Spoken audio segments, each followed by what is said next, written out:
realm, normal, decent, clear-thinking people to say something about what is happening in Eastern Europe. So the first anniversary of the war in Ukraine is coming up next week. The United States government under Joe Biden has been funding that war. It would have ended without the Biden administration. So a massive demonstration is planned on Sunday in Washington, D.C. It starts at 12:30 p.m. at the Lincoln Memorial. Probably haven't seen this on other channels. The message is very simple. It's nonviolent. It's reasonable. It's straightforward. Stop funding the war in Ukraine. Tara Reid will be there. She's the author of Left Out When the Truth Doesn't Fit In. We've interviewed her before on other topics, but she'll be at this event tomorrow. Tara, thanks so much for coming on. Why are you speaking at this, and what is this? Well, I feel really strongly. First of all, thank you for having me.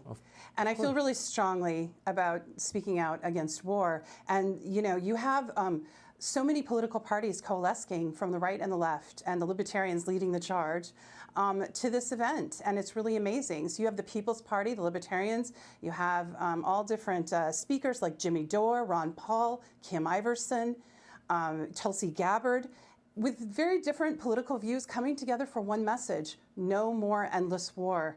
We've spent almost $100 billion of weapons and aid going to Ukraine, and the suffering that we have in our own country is being ignored. And you've been covering quite well, where other networks haven't, the East Palestine in Ohio, the ecological disaster. Our infrastructure is falling apart. America's becoming a failed state with all these endless wars. We've basically pivoted from Afghanistan to Ukraine. And this war started, yes, 24th, some people say, but actually it started in 2014 with Maidan, when the Western coup was put in place in Kiev, and that was revealed by Julian Assange, who is, should be freed. And he published the truth about what the imperialistic state of America and the West and NATO was doing. So the speakers are all gathering to ask to abolish NATO, it's not a peacekeeping force, it's an aggressive force. It's been pushing up against the borders of Russia.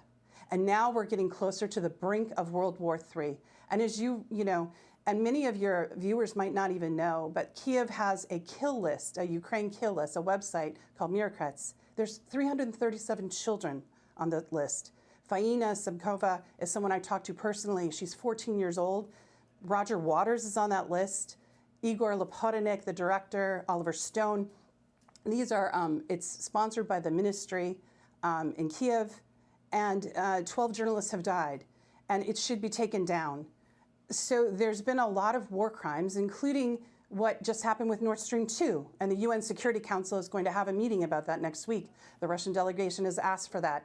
Cy Hirsch brought forward that reporting, the Pulitzer Prize-winning journalist, of how America was involved with Norway in sabotaging the Nord Stream pipeline, part of that owned by Germany.